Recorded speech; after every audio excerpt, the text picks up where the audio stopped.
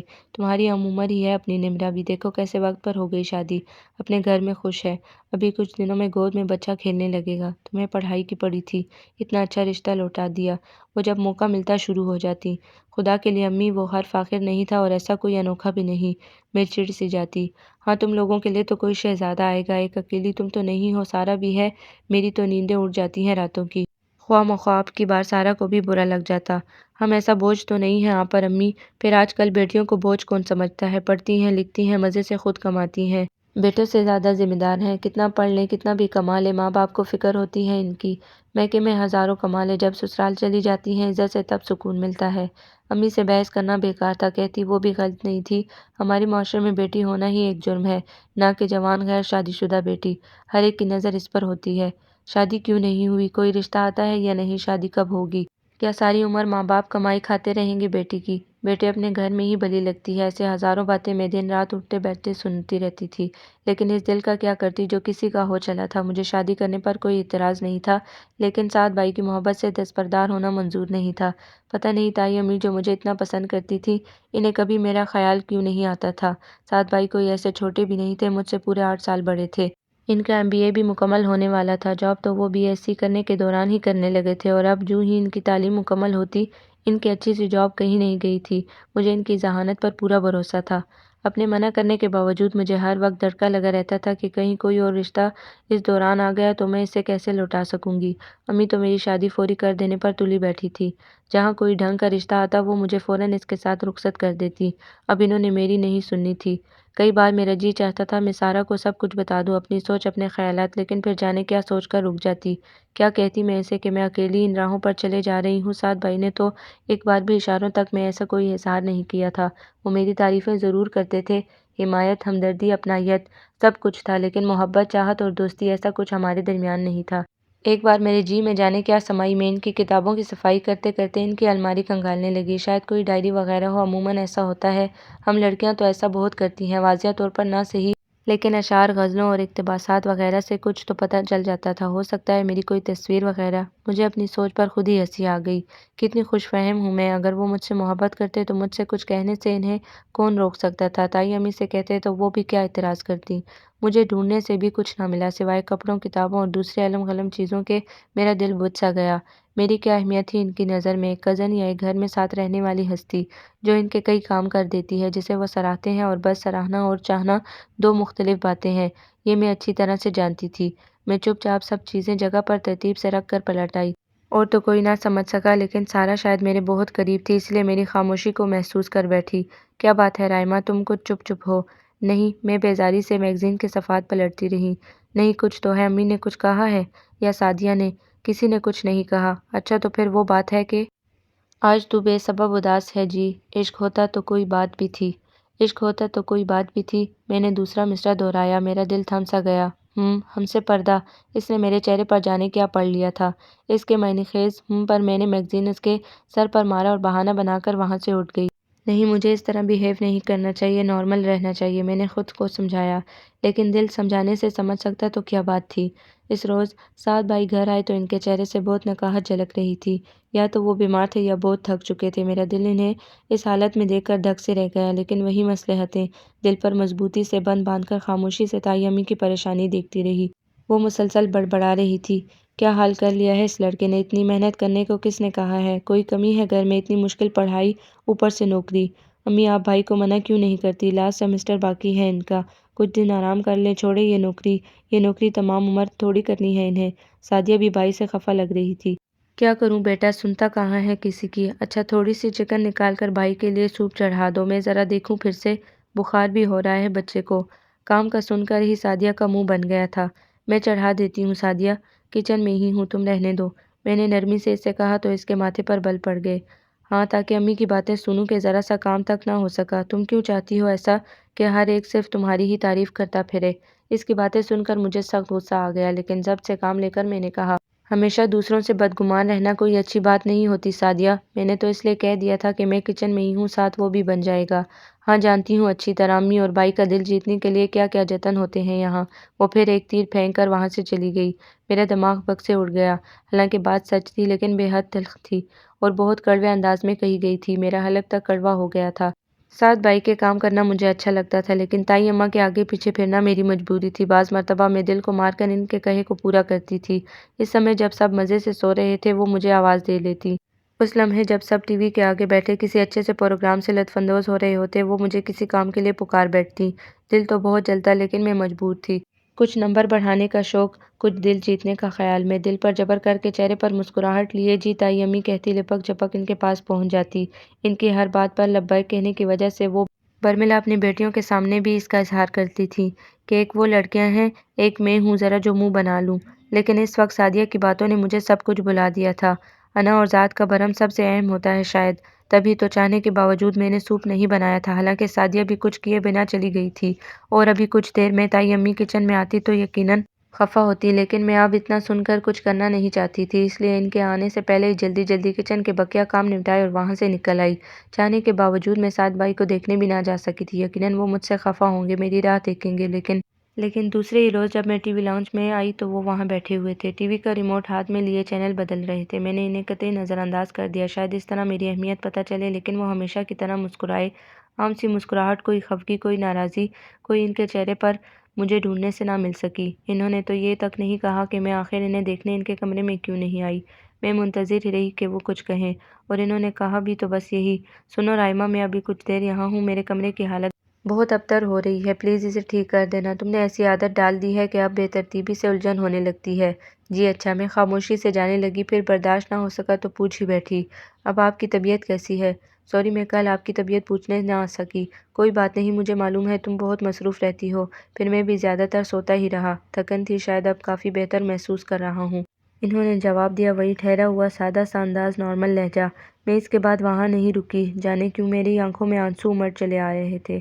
یعنی میری کوئی اہمیت ہی نہ تھی، میں نظر آؤں یا نہیں، میں کچھ کہوں یا خاموش رہوں، انہیں کوئی فرق نہیں پڑتا تھا۔ کبھی کبھی میں انتہائی سنجیدگی سے سوچتی تھی کہ میں نے کون سا سفر اختیار کر لیا ہے جس کا کوئی اختتام نہیں، لیکن میں اس سلسلے میں خود کو ہی اکثر بے بس پاتی تھی۔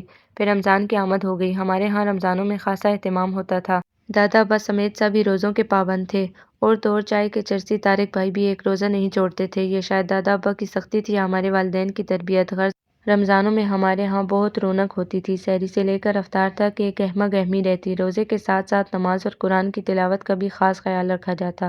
اس بار بھی روزوں سے ایک روز پہلے میں نے ماسی کے ساتھ مل کر پورے گھر کی صفائی کروائی، خاص کر کچن کی، پھر بہت سارے کباب اور سموسے وغیرہ بنا کر فریز کیے، مختلف قسم کی چٹنیاں، چاٹ کا مسالہ وغیرہ تیار کیا۔ سارا ہر سال ہی ان سب تیاریوں کو دیکھتی تھی اور ہر سال ایک مخصوص سوال ضرور کرتی تھی، یا خدا رائمہ، تم تھکتی نہیں ہو یہ سب کر کر کے؟ تھکنا کیسا، عام دنوں اور رمضان کے مہینے میں کچھ فرق تو لگے؟ میں ہمیشہ جواب دیتی تھی، میں تو بھئی بیزار ہو جاؤں۔ ہاں، کھاتے کھاتے بیزار نہیں ہوتی؟ مجھے ہنسی آ جاتی۔ کھانے سے کوئی بیزار ہوتا ہے؟ وہ لاپرواہی سے کہتی۔ پہلے روزے پر میں نے امی اور تائی کے ساتھ مل کر خاصا اہتمام کیا تھا۔ افطار پر دسترخوان سجا ہوا تھا، سب ہی موجود تھے سوائے سعد بھائی کے۔ میرا دل بے چین ہوا جا رہا تھا، میری اتنی ساری محنت اکارت چلی جائے گی۔ میں نے کوئی 10ویں بار سوچا، یہ ساحت کہاں رہ گیا؟ روزہ نہیں ہے کیا اس کا؟ دادا ابا نے پوچھا۔ آ تو جانا چاہیے، کہہ گیا تھا دیر ہو جائے گی، لیکن افطار تک پہنچ جاؤں گا، تائی اماں نے بتایا۔ 4 منٹ تو رہ گئے ہیں، انہوں نے دعا کے لیے ہاتھ اٹھائے ہوئے کہا۔ ہمارے ہاں افطار سے چند منٹ پہلے سب دسترخوان پر بیٹھ کر دعا ضرور مانگتے تھے۔ دادا ابا کا کہنا تھا کہ اس وقت جو دعا مانگی جائے ضرور قبول ہوتی ہے۔ ان کی تقلید میں سب نے اپنے ہاتھ دعا کے لیے اٹھا دیے۔ اسی وقت سعد بھائی اندر داخل ہوئے تو جیسے مردہ ماحول میں ایک دم جان پڑ گئی۔ ویسے تو دونوں گھرانوں کے باورچی خانے کئی سالوں سے الگ ہو چکے تھے، لیکن رمضانوں اور عید کے موقع پر سب کا کھانا اکٹھا پکتا تھا اور ساتھ کھایا جاتا تھا۔ سعد بھائی بھی ہاتھ منہ دھو کر وہیں آ گئے تھے۔ کہاں رہ گئے تھے؟ برخوردار، اتنی دیر لگا دی؟ افطاری کے دوران دادا ابا نے پوچھا۔ ٹریفک بہت تھا دادا ابا، آفس سے نکلنے میں بھی دیر ہو گئی تھی، انہوں نے سنجیدگی سے جواب دیا۔ رمضانوں میں کوشش کیا کرو کہ جلدی نکل آؤ، کچھ وقت آرام کا بھی ہونا چاہیے، ورنہ بندہ بہت جلدی تھک جاتا ہے۔ جی، انہوں نے مختصراً جواب دیا۔ دہی بڑے بہت اچھے بنے ہیں، افطاری کے دوران کسی نے کہا تو تائی امی جھٹ بولیں، سبھی چیزیں اچھی بنی ہیں، ہماری رائمہ کے ہاتھ میں ذائقہ ہی اتنا ہے۔ کیوں یہ باقی لڑکیاں کچھ نہیں کرتی؟ ہر چیز رائمہ نے ہی بنائی ہے، دادا ابا نے کہا۔ کرتی ہیں ابا جی، سب لڑکیاں اوپر کے کئی کام ہوتے ہیں، سب مل جل کر ہی کرتی ہیں۔ امی نے دادا کے ابا کے لیکچر سے گھبرا کر جلدی سے کہا، انہیں معلوم تھا ابھی دادا ابا کا لیکچر شروع ہو جائے گا۔ ہاں کرنا بھی چاہیے رائمہ، بعد میں ان کے گھروں میں جا کر کام نہیں کر کے آیا کرے گی۔ وہ نماز کے لیے اٹھ گئے۔ ابو جی اور تایا ابو بھی ساتھ ان کے مسجد چلے گئے تھے۔ اب بس بھی کرو، تم لوگ نماز نہیں پڑھنی؟ طارق بھائی نے چھیڑا۔ پڑھ لیں گے، آپ کو کیا فکر ہے، آپ اپنی فکر کریں، جماعت نکل جائے گی۔ دادا ابا گھورتے ہوئے گئے ہیں۔ سعدیہ نے جھٹ جواب دیا، تم لوگوں کے مزے ہیں، آرام سے گھر میں نماز پڑھ لیتی ہو۔ آفاق بڑبڑایا، مزے کی کیا بات ہے، خدا کے احکام ہیں، مسجد میں نماز پڑھنے کے بھی ہزاروں فوائد ہیں۔ فی الحال آپ جائیے، افطاری کی جان چھوڑیے، کھانا بھی بنا ہے۔ سارا نے بھی کہا تو وہ دونوں اٹھ گئے۔ تم نماز پڑھنے نہیں جاؤ گے بیٹا؟ تائی امی نے سعد بھائی کو بیٹھے دیکھ کر پوچھا۔ گھر میں پڑھوں گا امی، ہمت نہیں ہو رہی جانے کی۔ وہ اٹھ کر اپنے کمرے کی طرف گئے تو مجھے بے چینی ہونے لگی۔ ابھی کچھ دن پہلے تو بیماری سے اٹھے تھے، وہ یقیناً کمزوری ہو رہی ہوگی، لیکن میں ان کے پیچھے جانے کی ہمت نہ کر سکی۔ مغرب کی نماز سے فارغ ہو کر میں نے سب کے لیے چائے بنائی، برتن وغیرہ سارا اور سعدیہ نے سمیٹ لیے۔ سائقہ چاول بنا رہی تھی۔ وہ کافی ہمدرد اور اچھی طبیعت کی مالک تھی، کچھ سیکھنے کا شوق تھا، اس لیے میرے ساتھ لگی رہتی تھی۔ سب کو چائے دینے کے بعد میں سعد بھائی کی چائے لیے ہوئے ان کے کمرے تک آئی۔ وہ بستر پر لیٹے کوئی کتاب پڑھ رہے تھے۔ سعد بھائی چائے، اب آپ کی طبیعت کیسی ہے؟ میں نے چائے سائڈ ٹیبل پر رکھی۔ ٹھیک ہے، چائے کی شدید طلب ہو رہی تھی، روزے میں بس اسی کی کمی ہوتی ہے نا، بھوک پیاس سوائے چائے کے کچھ یاد نہیں آتا۔ وہ اٹھ کر بیٹھ گئے۔ روزہ اسی کا نام تو ہے، نفس کو مارنا، اپنی پسندیدہ چیزوں سے اللہ تعالیٰ کی خوشنودی کے لیے دور رہنا۔ سارا سال تو کھاتے پیتے ہیں۔ ہاں یہ تو ہے، وہ مسکرائے۔ میں تو آج بہت تھک گیا، تم تو سارا دن لگی رہتی ہو، تھکتی نہیں ہو؟ رمضانوں میں تو ویسے بھی کام بڑھ جاتا ہے۔ نہیں کچھ زیادہ نہیں، افطاری کا اہتمام بڑھتا ہے تو دوپہر کا کھانا بھی تو کم ہو جاتا ہے۔ رائمہ پلیز میرا ایک کام کر دو گی؟ آج مجھ میں بالکل ہمت نہیں ہے۔ صبح آفس کے لیے ایک سوٹ نکال کر پریس کر دو، جوتے میں صبح پالش کر لوں گا۔ بتا دے کون سے پریس کرنے ہیں، جوتے بھی پالش کر دوں گی، کوئی اتنا بڑا کام تو نہیں۔ میرا تو بس نہیں چلتا تھا، ورنہ میں تو روز ان کے کپڑے اپنے ہاتھ سے پریس کرتی۔ ان کے کپڑے لے کر میں باہر نکل آئی۔ میری کتنی خواہش تھی کہ ان کے سارے ذاتی کام میں اپنے ہاتھ سے کروں۔ اس میں جو راحت مجھے ملتی تھی وہ کسی اور کے کام میں کہاں ملتی تھی۔ یہ کیا کر رہی ہو تم؟ سارا جو وہاں کسی کام سے آئی تھی، مجھے سعد بھائی کے کپڑے پریس کرتے ہوئے دیکھ کر رک گئی۔ سعد بھائی کے کپڑے پریس کر رہی ہوں، ان کی طبیعت ٹھیک نہیں ہے۔ میں نے فوراً صفائی پیش کی۔ کیوں، ان کی اپنی بہنیں اور امی بھی تو ہیں، تم نوکرانی لگی ہو؟ اس کے ماتھے پر بل پڑ گئے۔ کمال ہے سارا، کیا ہوا جو میں نے کر دیے؟ مجھے اس کی بات اچھی نہیں لگی۔ صبح سے جٹی ہوئی ہو کاموں میں، ابھی کھانے کا چکر چلے گا، پھر کچن کی صفائی، عشاء کی نماز بھی پڑھنی ہے، صبح سحری میں بھی 4 بجے سے اٹھ جاتی ہو۔ انسان سمجھتے ہیں سب تمہیں کہ نہیں، تو تم ہاتھ بٹایا کرو نا میرا۔ میں نے شرٹ ہینگر میں لٹکائی اور وہ دونوں مہرانیاں صبح سے سعدیہ نے صرف افطاری کے برتن دھوئے ہیں، کچن میں جھانکا تک نہیں آ کر۔ سائقہ تو کرواتی ہے، ہاں ذرا سے چاول بگھار لیے، ماسی کے سر پر کھڑے ہو کر جھاڑو دلوا دی بس۔ اسے پھر غصہ آنے لگا تھا۔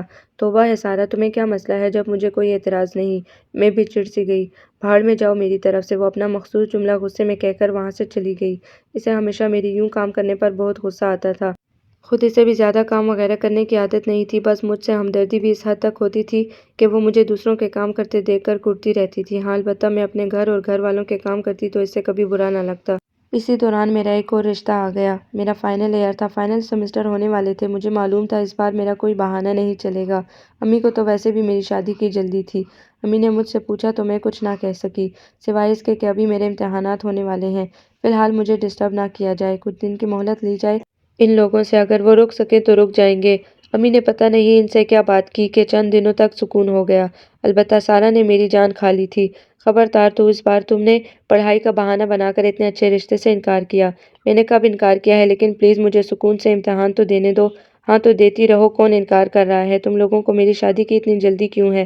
میں چڑ سی گئی، اور تمہیں یہ بار بار انکار کیوں کرنا ہوتا ہے؟ چلو دوسرے رشتوں کو چھوڑو، لیکن وہ پائلٹ کا رشتہ، اور اب یہ، بہت اچھے لوگ ہیں رائمہ، لیکن تم جانے کس کے لیے؟ اس نے کہتے کہتے میرے چہرے پر نظریں گاڑ دی۔ میرا دل دھک سے رہ گیا۔ اگر اسے خبر ہو گئی تو ڈانٹ ڈانٹ کر میرا دماغ خراب کر دے گی۔ تمہارا تو دماغ خراب ہے، تبھی الٹے سیدھے خیالات آتے رہتے ہیں۔ میں نے بہانہ بنا کر وہاں سے اٹھنا چاہا۔ تم اب مزید مجھے چلا نہیں سکتی، خبردار بیٹھو یہاں اور اپنی پرابلم بتاؤ، میں ایک ہی ایک بہن ہوں تمہاری، مجھ سے بھی چھپاتی ہو؟ اس نے ہاتھ پکڑ کر وہیں بٹھا لیا۔ میں کچھ نہیں چھپا رہی، میں نے اس کی جانب دیکھے بغیر کہا۔ کون ہو سکتا ہے تمہارا کوئی کلاس فیلو، پڑوس میں کوئی، عزیزوں میں؟ وہ بغور میرا چہرہ دیکھ رہی تھی اور شاید اسے میرے چہرے پر وہ نام نظر آ گیا تھا، تبھی تو وہ چیخ پڑی، کہیں سعد بھائی تو نہیں؟ اف میرے خدا، کہاں پھنس گئی ہو جا کر؟ پلیز سارا آہستہ بولو۔ میں نے اس کا منہ بند کیا۔ اب ڈھول لے کر ڈھنڈورا پیٹنا مت شروع کر دینا، تمہارا دماغ تو خراب نہیں ہو گیا؟ ان کی اماں نہیں دیکھی ہیں؟ اول نمبر کی خود غرض اور مطلب پرست، کوئی اور نہیں ملا تھا تمہیں؟ اسے سخت غصہ آ رہا تھا۔ کیا اس کے لیے باقاعدہ پلاننگ کی ضرورت ہوتی ہے؟ میں نے پھیکی سی مسکراہٹ کے ساتھ اسے دیکھا۔ بالکل، اس نے زور سے سر ہلایا۔ میں تو باقاعدہ پلاننگ کے ساتھ ایسا کروں گی، پہلے شادی پھر عشق۔ اس کی باتیں ہمیشہ ایسی ہی ہوتی تھی، اس لیے اسے کچھ کہنا بیکار تھا۔ اچھا اب پلیز اس قصے کو یہیں ختم کر دو۔ انہیں معلوم ہے اب کی بار اس نے سرگوشی میں پوچھا۔ انہیں؟ وہ تمہارے، میرا مطلب ہے سعد بھائی کو۔ نہیں، میری آواز پست ہو گئی۔ پھر تو اس دنیا میں تم سے بڑا احمق کوئی نہیں۔ کیا انہیں خود بخود علم ہو جائے گا؟ اسے پھر سے غصہ آنے لگا۔ تو تمہارا مطلب ہے میں خود انہیں بتانے جاؤں؟ دماغ خراب ہے تمہارا؟ ہاں تو بیٹھی رہو اسی طرح ٹھکراتی رہو اچھے اچھے رشتے، پچھتاؤ گی ایک دن۔ اس کے آخری جملے نے ایک لمحے کو مجھے ساکت کر دیا۔ شاید وہ ٹھیک کہہ رہی تھی، یا شاید غلط۔ محبت میں سود و ضیاع کا حساب کون رکھتا ہے؟ اس روز کوئی 18واں روزہ تھا جب تائی اماں نے نمرہ اور اس کے سسرال والوں کو افطار پر بلایا تھا۔ ایک دن پہلے لسٹ بنائی گئی کہ افطاری پر کیا کیا ہوگا اور کھانے پر کیا اہتمام کیا جائے گا۔ سارا تو لسٹ دیکھ کر ہی چیخ پڑی تھی، اتنی چیزیں، یہ سب کھائے گا کون، دوسرے بنائے گا کون؟ ہمارے ہاں تو بازار سے چیزیں لانے کا رواج ہی نہیں ہے۔ تم سب بناؤ گی مل کر؟ اب ظاہر ہے پہلی بار روزہ کھلوا رہی ہوں ان لوگوں کا، صرف کھجوروں کے ساتھ تو نہیں کھلوا سکتی۔ انہیں شاید سارا کا یوں کہنا برا لگ گیا۔ بن جائے گا سب کچھ تائی امی، آپ پریشان مت ہوں، آج سے ہی تیاری شروع کر دیں گے۔ میں نے جلدی سے انہیں تسلی دی۔ کچھ چیزیں بازار سے منگوا لیں گے امی، سعدیہ نے رائے دی۔ تمہیں معلوم تو ہے تمہارے ابو اور سعد کتنا چڑھتے ہیں بازاری چیزوں سے، خاص کر رمضانوں میں۔ خیر تم لوگوں سے نہیں ہوگا تو میں خود کر لوں گی، پریشان مت ہو تم لوگ۔ انہوں نے کنکھیوں سے سارا کو دیکھا تھا جو سنجیدہ سا منہ بنا کر بیٹھی تھی۔ اسے معلوم تھا کوئی کچن میں آ کر جھانکے گا تک نہیں، سب کچھ تنہا مجھے ہی کرنا پڑے گا۔ آپ فکر کیوں کرتی ہیں تائی امی، کچھ نہیں آئے گا بازار سے۔ ہاں بتائیں کیا کیا بنانا ہے؟ میرے کہنے پر ان کے چہرے پر بشاشت آ گئی۔ چھولے، دہی بڑے، فروٹ چاٹ، چکن رول، قیمے کے سموسے، فرائی کوفتے، کباب، 3-4 طرح کے پکوڑے اور شاہی ٹکڑے تو افطار میں ہو جائیں گے۔ کھانے میں مٹن، پلاؤ، چکن کڑھائی اور کسٹرڈ ٹھیک رہے گا، انہوں نے تفصیل سے بتایا۔ روزہ کھول کر انسان اتنا کچھ کھا سکتا ہے تائی امی؟ سارا نے پھر کہا۔ کیوں نہیں، روز بنتا ہی ہے، سب کچھ ختم ہو جاتا ہے کہ نہیں؟ 2-1 چیزیں تو بڑھائی ہیں، برا لگتا ہے، بیٹی کے سسرال کا معاملہ ہے۔ ہاں بیٹا، پہلی بار روزہ کھولیں گے، وہ کرنا تو پڑے گا۔ امی نے بھی دخل اندازی کی۔ تم ایسا کرنا رائمہ، کچھ کام آج ہی نمٹا لینا، ان تینوں کو بھی لگاؤ اپنے ساتھ، اوپر کے کام میں اور بھابھی کر لیں گے۔ میں آپ کا پورا ساتھ دوں گی رائمہ باجی، آپ فکر مت کریں، ذائقہ نے کہا تو میں مسکرا دی۔ نہیں میں فکر مند نہیں ہوں، کچن کے کام بھی کوئی کام ہوتے ہیں، بس رمضانوں میں تھوڑا کام بڑھ جاتا ہے۔ یوں دوسرے دن سحری کے بعد میں نے سونا موقوف کیا اور کاموں میں جت گئی۔ باقی سب اپنی نیند قربان کرنے کو تیار نہیں تھے۔ ہاں البتہ اٹھنے کے بعد سب نے میری کافی مدد کی، لیکن اس کے باوجود ساری ذمہ داری مجھ پر تھی۔ میں نے فرائی کرنے والی چیزیں تیار کر کے فریز کر دی تھی، پھر کھانے کی تیاری شروع کر دی۔ روزے سے کچھ دیر پہلے جب میرا کام اختتام پذیر ہوا، وہ لوگ بھی آ گئے۔ نمرہ خوبصورت سے سوٹ میں بہت اچھی اور خوش لگ رہی تھی۔ مجھ سے ملنے وہ کچن میں ہی آ گئی تھی۔ حسب توقع آپ کچن میں ہی موجود ہیں۔ وہ ہنس کر گلے لگ گئی تو مجھے حیرت کے ساتھ خوشی بھی ہوئی۔ کیا کریں، آپ کے لیے کل سے باورچی بنے ہوئے ہیں، ذائقہ نے کہا تو وہ خوش دلی سے مسکرا دی۔ آؤ نا ہم لوگوں کے ساتھ ہی روزہ کھولنا، نمرہ نے کہا۔ سوری نمرہ، اب کپڑے بدلنے کا وقت نہیں رہا، کپڑوں پر تیل کے دھبے لگ گئے ہیں، کھانے سے پہلے بدل لوں گی، تب آؤں گی اندر، فی الحال یہیں ٹھیک ہوں، تم بیٹھو جا کر۔ روزہ کھلنے میں صرف 4-5 منٹ رہ گئے ہیں رائمہ باجی، میں نے آپ کے کپڑے پریس کر دیے تھے، بدل لے جلدی سے جا کر، ذائقہ نے میرے ہاتھ سے کچن صاف کرنے کا کپڑا لیتے ہوئے کہا تو میری حیرت کی انتہا نہ رہی۔ کوئی میرے کام بھی کر سکتا تھا، مجھے یقین نہیں آ رہا تھا۔ جائیں بھئی، اس نے مجھے باہر کی جانب دھکیلا تو میں نے جلدی سے اوپر کی جانب دوڑ لگا دی۔ میں نے کمرے میں قدم رکھا تو اذانیں شروع ہو چکی تھیں۔ آ جاؤ رائمہ بیٹا، جلدی سے، روزہ کھل گیا ہے، تائی امی مجھے دیکھ کر بولی۔ کئی نظریں مجھ پر اٹھیں تو میں پزل سی ہو گئی۔ بڑے کمرے میں یہاں سے وہاں تک دسترخوان بچھا ہوا تھا، سبھی بیٹھے ہوئے تھے، میں بھی جلدی سے جگہ بنا کر وہیں بیٹھ گئی۔ یہ جانے بغیر کہ 2 گہری سیاہ آنکھیں میرا جائزہ لے کر پھر سے دسترخوان پر جھک چکی ہیں۔ افطار کے بعد دسترخوان جلدی جلدی سمیٹ کر وہیں خواتین کے لیے نماز کا اہتمام کر دیا گیا۔ مردوں نے دوسرے کمرے میں جماعت کھڑی کر لی۔ آپ کو شادی میں نہیں دیکھا، وہ شاید نمرہ کی خالہ ساز تھی، کیونکہ ان کی شکل نمرہ کی ساز سے بہت مشابہ تھی۔ یہ زیادہ تر کچن میں پائی جاتی ہیں، ذائقہ نے شرارت سے کہا۔ اچھا بچی کام کی شوقین ہے، وہ جانے کیوں خوش ہو گئیں۔ ہاں زیادہ چیزیں اسی نے تیار کی ہیں آج، تائی امی نے اعلیٰ ظرفی کا مظاہرہ کیا۔ بہت اچھی بات ہے، بچیاں کام کرتی ہی اچھی لگتی ہیں۔ نماز کے بعد سب وہیں بیٹھ گئی تھی۔ میں ذرا چائے لے آؤں؟ میں بہانہ بنا کر وہاں سے اٹھ گئی۔ مجھے موضوع گفتگو بننا جانے کیوں اس وقت اچھا نہیں لگ رہا تھا، حالانکہ اپنی تعریف مجھے ہمیشہ اچھی لگا کرتی تھی۔ یہ چائے اب تک نہیں بنی، سب چائے مانگ رہے ہیں، سعد بھائی کچن میں آ کر کچھ خفگی سے بولے تھے۔ جی بنا رہی ہوں، وہاں سب کے ساتھ بیٹھ گئی تھی میں نے آہستگی سے صفائی پیش کی۔ پہلے چائے بنانا چاہیے تھا، روزے کے بعد سب کو چائے کی فوری خواہش ہوتی ہے۔ پہلی بار مجھے ان کے انداز پر افسوس ہوا۔ میں تو خود ذمہ داری سے اٹھ کر آ گئی تھی اور تو کسی کو احساس تک نہیں ہوا تھا۔ ان کی دونوں بہنیں وہیں بیٹھی تھیں۔ خیر جلدی بھجوا دو چائے، وہ اسی انداز میں کہہ کر چلے گئے۔ میں چپ چاپ خاموش کھڑی رہ گئی۔ کیا انہیں نظر نہیں آ رہا تھا کہ میں صبح سے کس طرح لگی ہوئی تھی؟ چائے کوئی اور بھی تو بنا سکتا تھا، لیکن میں نے کسی کا انتظار کرنے کے بجائے خود اٹھ جانا مناسب سمجھا۔ اس روز رات گئے تک مجھے دکھ کا ایک عجیب سا احساس گھیرے رہا۔ سعد بھائی ہمیشہ میری حمایت کیا کرتے تھے، میرے کاموں کو سراہتے تھے اور یہ مجھے اچھا لگتا تھا۔ ہو سکتا ہے وہ مجھے اسی لیے اچھے لگنے لگے ہوں کہ وہ میری تعریف کیا کرتے تھے۔ وہ اپنی تعریف مجھے ہمیشہ اچھی لگا کرتی تھی، یوں تعریف کرنے والا بھی اچھا لگنے لگا۔ لیکن کیا مجھے ان سے اسی لیے محبت ہو گئی تھی؟ اگر ایسا تھا تو بہت فضول سی بات تھی کہ کوئی آپ کو اس لیے اچھا لگنے لگے کہ وہ آپ کو سراہتا ہو۔ لیکن آج پہلی بار مجھے سعد بھائی کا یوں کہنا اچھا نہیں لگا تھا۔ عید میں چند ہی روز تھے جب میں نے وہ باتیں سنی۔ اس روز نمرہ صبح ہی سے آئی ہوئی تھی۔ میں کچن کی صفائی وغیرہ کر کے اوپر اپنے پورشن میں جا رہی تھی کہ تائی امی کے کمرے سے آتی آوازوں میں اپنا نام سن کر رک گئی۔ وہ لوگ تو بہت پیچھے پڑے ہوئے تھے امی۔ خاور کی خالہ نے تو رٹ لگا رکھی تھی کہ ہمیں لڑکی بہت پسند آئی ہے، سگڑ بھی بہت ہے۔ آپ نے بھی تو اس روز کمال کر دیا۔ ان کے سامنے ہی رائمہ کی تعریفیں کرنے بیٹھ گئی کہ سب چیزیں رائمہ نے بنائی ہیں۔ بہت سے لوگ لڑکیوں میں سگڑاپا پسند کرتے ہیں، شکل و صورت کی بھی ٹھیک ٹھاک ہے، بس آ گئی پسند۔ اتنی مشکل سے ٹالا ہے انہیں کہ آج کل اس کا کہیں اور رشتہ چل رہا ہے، تقریباً طے ہے۔ سب بڑے مایوس ہوئے یہ سن کر۔ نمرہ کہہ رہی تھی سعدیہ اور صائقہ اس سے لاکھ اچھی شکل و صورت کی ہیں، لیکن رشتے اس لڑکی کے اتنے اچھے اچھے آتے ہیں، پتہ نہیں کیوں۔ یہ تائی امی تھی۔ ان کے لہجے میں میرے لیے جو حسد چھپا تھا وہ میرے لیے کسی بڑے صدمے سے کم نہیں تھا۔ دوسروں کے سامنے کاموں میں جو جوتی رہتی ہے محترمہ، لوگ سمجھتے ہیں بڑی کام والی بچی ہے۔ سعدیہ نے جل کر کہا تو صائقہ دبے لہجے میں کہے بغیر نہ رہ سکی۔ تو کچھ غلط بھی نہیں ہے، کام میں تو لگی رہتی ہے رائمہ باجی۔ تم چپ رہو، تمہیں بڑی ہمدردی ہے اس سے۔ سعدیہ نے اسے ڈانٹ دیا۔ دنیا دکھاوا ہے سب۔ نمرہ کا لہجہ بھی جلن و حسد سے بھرپور تھا۔ اور دل جیتنے کی جتن ہے امی کا، سعدیہ نے کہا تو سعد بھائی کے ہنسنے کی آواز آئی تو وہ بھی وہیں موجود تھے۔ امی کا دل جیت کر کیا ملے گا انہیں؟ صائقہ کی آواز میں ہلکا سا احتجاج تھا۔ تم کیا جانو، تم بچی ہو ابھی۔ سعد بھائی پر پوری پوری نظریں ہیں اس کی۔ ہم کیا سمجھتے نہیں ہیں، بھاگ بھاگ کر ان کے کام ہوتے ہیں۔ نمرہ نے تضحیک سے کہا تو میں جیسے زمین میں گڑ گئی۔ میں نے تو پوچھا تھا بھائی سعد سے، تمہیں پسند ہو تو بات کروں، یہ تو بھدک گیا، کہاں میں کہاں وہ۔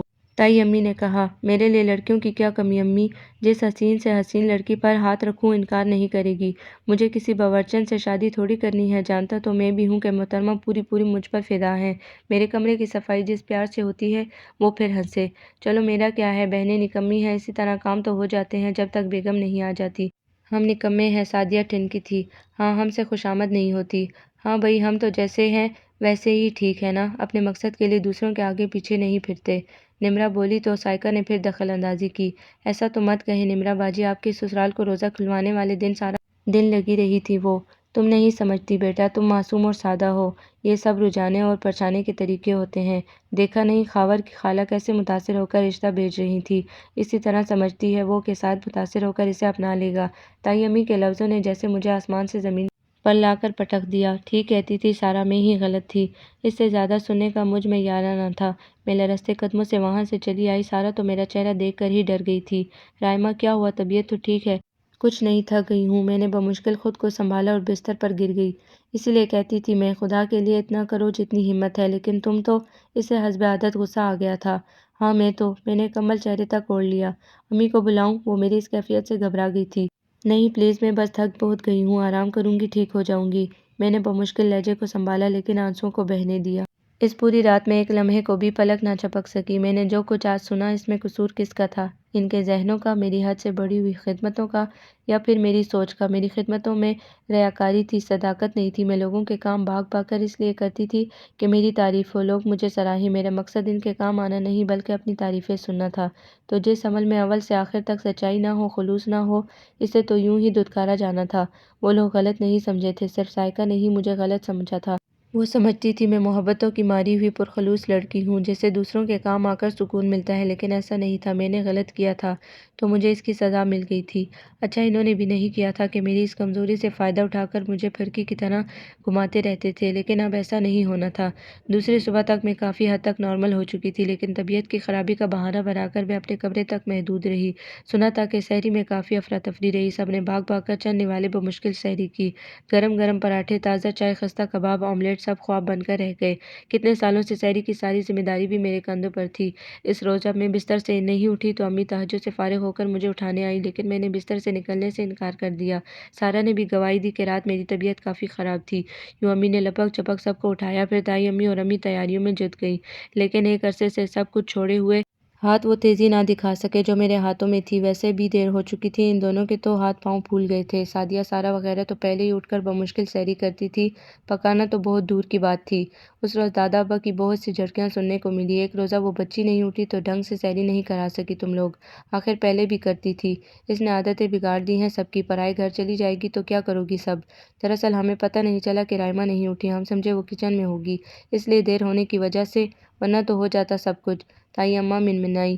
کچن کی خاموشی، خوشبو، ندارت، پتہ نہیں چلا آپ لوگوں کو کمال ہے، انہوں نے پھر کہا تھا کچھ اسے بھی دیا یا نہیں؟ روزہ وہ کسی حالت میں نہیں چھوڑے گی۔ ابو جی مجھے اچھی طرح جانتے تھے جی، ایک سلائس اور ایک کپ دودھ لیا ہے اس نے، سارا نے انہیں بتایا تھا۔ پھر اس طرح نکہت اور کمزوری کا بہانہ بنا کر 2-3 روز میں مزے سے بستر پر رہی۔ نمرہ کو جب کام کرنا پڑا تو وہ تیسرے دن بہانہ بنا کر اپنے سسرال بھاگ گئی۔ عید سے 2 روز پہلے سارا پھٹ پڑی، کیا ڈرامہ ہے یہ، ٹھیک ٹھاک ہو تم، پھر بہانہ کیوں بنا کر پڑی ہو خواہ مخواہ؟ واہ، میں انسان نہیں ہوں، میرا دل آرام کو نہیں چاہ سکتا؟ میں لاپرواہی سے لیٹی ہوئی تھی، وہ مجھے کچھ دیر گھورتی رہی۔ بالکل چاہ سکتا ہے، شکر ہے خدا کا کہ روبوٹ کا دل بھی آرام کو چاہا، لیکن اس طرح کیوں؟ امی ابو تمہاری اس نام نہاد بیماری سے ازحد پریشان ہیں، ماں باپ ہے نا؟ بہن ہوتے تو تمہاری طرح پریشان ہونے کے بجائے خفا ہو رہے ہوتے۔ میں خفا نہیں ہوں پیاری بہن، اس نے بیٹھ کر میرے ہاتھ تھام لیے۔ مجھے تو تمہارا آرام کرنا اچھا لگ رہا ہے۔ اچھا ہے دوسروں کو تمہاری قدر ہو کچھ، لیکن تم بستر پکڑ لو، راتوں کو رو، دن میں مسکراؤ، یہ مجھے منظور نہیں ہے۔ میں کب روتی ہوں؟ میں چور سی ہو گئی؟ بہن ہوں تمہاری، ان بہنوں کی طرح نہیں ہوں جو خود غرضی اور مطلب پرستی کا لبادہ اوڑھے ہوتی ہیں۔ بچپن سے ہم ایک کمرے میں ایک بستر پر سوئے ہیں، اتنی لاپرواہ نہیں ہوں جتنی شکل سے نظر آتی ہوں۔ بس چاہتی تھی تمہاری بھڑاس اچھی طرح سے نکل جائے۔ جانتی ہوں کہ کوئی بات ایسی ہوئی ہے جس سے تمہارے پندار کو ٹھیس پہنچی ہے اور تم لوگوں سے چھپ رہی ہو تاکہ تمہارے ٹوٹے ہوئے غرور کی کرچیاں لوگوں کو تمہاری آنکھوں میں نظر نہ آ جائیں۔ کیوں، میں ٹھیک کہہ رہی ہوں نا؟ وہ بے حد سنجیدگی سے لیکن آنکھوں میں بے پناہ پیار لیے کہہ رہی تھی۔ مجھ سے ضبط نہ ہو سکا تو میں اس کے کندھے پر سر رکھ کر سسک پڑی۔ چلو کوئی تو تھا جو میرے دکھ کو سمجھتا تھا، مجھ سے پرخلوص تھا، میرا ہمدرد تھا۔ احمق لڑکی، میں نے تو پہلے ہی سمجھایا تھا، اس گلی میں مت جاؤ جہاں تمہارا کوئی منتظر نہیں۔ دستک دو گی، ہاتھ تھکیں گے، پاؤں الگ مسافت کی دھول میں اٹ جائیں گے، کیا ملے گا تمہیں سوائے تھکن کے؟ من کے کندھے شل ہو جاتے ہیں یہ بوجھ اٹھائے اٹھائے۔ وہ کتنی رسانیت سے مجھے سمجھا رہی تھی، مجھے یقین نہیں آ رہا تھا یہ لاؤبالی سی لڑکی جو اپنے آپ میں مگن رہتی تھی اس وقت کتنی مختلف نظر آ رہی تھی۔ سوری سارا، کاش میں نے تمہارے کہے کو سمجھا ہوتا، میں نے خود کو سنبھالتے ہوئے کہا۔ ہوا کیا مجھے بتاؤ، وہ پرخلوص دوست اور ہمدرد بہن بن کر پوچھ رہی تھی۔ میں نے اتنے دنوں کا بوجھ دھیرے دھیرے اتار پھینکا۔ یہ ان کا خیال ہے کہ تم سعد بھائی کو پسند کرتی ہو، اس لیے ان سب کے آگے پیچھے پھرتی ہو، لیکن یہ خیال غلط ہے۔ اس کی بات پر میں نے حیرت سے اسے دیکھا۔ اب تم سنو، تمہیں کیا کرنا ہے؟ تم سعد بھائی کو پسند نہیں کرتی، وہ اس لائق ہی نہیں ہے کہ ان سے محبت کی جائے۔ محبت کی توہین کرنے والا، اس کی تضحیک اڑانے والا شخص کبھی محبت کرنے کے لائق نہیں ہوتا۔ اب تمہیں اپنے رویے سے یہ ثابت کرنا ہے کہ تمہیں ان سب کی کوئی پرواہ نہیں، اور دوسرا کام یہ کرنا ہے کہ امی کو اس رشتے کے لیے ہاں کہنی ہے۔ وہ کہتی رہی، میں سنتی رہی، میرے زخموں پر جیسے کوئی پایا سا رکھ رہا تھا۔ دوسرے دن میں نے خود کو نارمل کیا اور گھر کے کاموں میں ہمیشہ کی طرح جٹ گئی، لیکن میں نے سوچ لیا تھا کہ تائی امی اور ان کے گھر کے کسی بھی فرد کے ذاتی کاموں کے لیے میں اب مزید بیوقوف نہیں بنوں گی، اور اب مجھے ان سب کے سامنے یہ ظاہر کرنا تھا کہ میرے دل میں سعد بھائی کے لیے کوئی خیال نہیں ہے۔ عید والے روز میں تیار ہو کر نیچے اتری تو سعد بھائی سامنے سے ہی آ رہے تھے، ہمیشہ کی طرح شاندار۔ مجھے دیکھ کر ان کے چہرے پر مسکراہٹ ابھری، میں بھی جواباً مسکرائی۔ اسی وقت باقی سب بھی وہیں آ گئے۔ چلیں طارق بھائی، سعد بھائی نکالیں عیدی، میں نے ہاتھ پھیلائے۔ کیا چاہیے؟ سعد بھائی کی مسکراہٹ گہری ہو گئی۔ پہلی بار مجھے پتہ چلا کہ ریاکاری سے بھرپور مسکراہٹ چہرے کی خوبصورتی کو کس طرح گہنا دیتی ہے۔ عیدی اور کیا؟ بھائیوں سے بہنوں کو عید پر اور کیا چاہیے ہوتا ہے؟ میں نے بھائیوں اور بہنوں پر زور دیتے ہوئے کہا تو ان کی مسکراہٹ چھن گئی۔ لو نہ دیدی لڑکی، طارق بھائی نے 100 کا نوٹ بڑھایا، اور آپ سعد بھائی؟ میں نے کہا تو انہوں نے والیٹ میں سے سرخ نوٹ نکال کر بانٹنے شروع کر دیے۔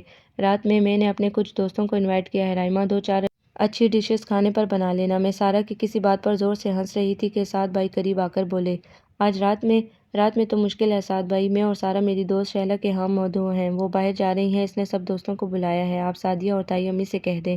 میرے ٹکے سے جواب پر شیر خرمے کی پیالی ان کے ہاتھ سے چھوٹتے چھوٹتے بچی۔ ٹھیک ہے، میں کل بلا لیتا ہوں، ابھی فون کر کے منع کر دوں گا۔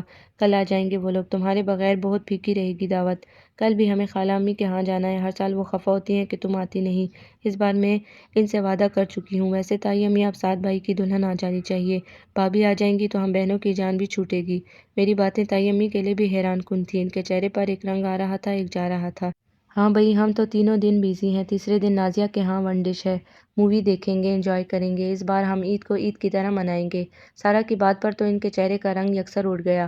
عید کے تیسرے روز تو میں نے نمرہ کی سسرال والوں کی دعوت کا سوچ رکھا تھا۔ مجبوری ہے تائی امی، میرے تو ویسے بھی سیمسٹر شروع ہونے والے ہیں۔